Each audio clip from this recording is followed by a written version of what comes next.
మనస్సాక్షి మనందరిలో పనిచేస్తూ ఉంటుంది. దాన్ని ఎలా గుర్తుపట్టాలి? మనస్సాక్షి ఎక్కడుంటుంది? ఎలా ఉంటుంది? శరీరంలో ఉంటుందా? ఆత్మలో ఉంటుందా? ఆత్మకు మనస్సాక్షికి ఉన్న సంబంధం ఏమిటి? మనస్సాక్షి పనిచేయడానికి కావలసినటువంటి 3 ప్రథమమైనవి: 1 నమ్మకత్వం, 2 విధేయత, 3 భయము భక్తి కలిగి ఉండడం. ఎప్పుడైతే మనం లేఖనాన్ని నమ్ముతామో, లేఖనానికి భయపడతామో మనస్సాక్షి పనిచేస్తుంది.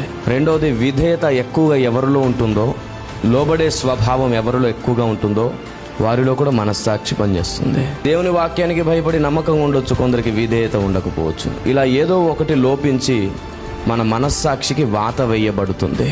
ఈ 3 ఏది కొరబడ్డా, ఏది తగ్గినా మన మనస్సాక్షి మనకు పనిచేయదు.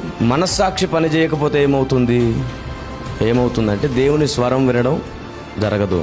మనస్సాక్షి పనిచేయకపోతే దేవుడు మనతో స్నేహం చెయ్యడు.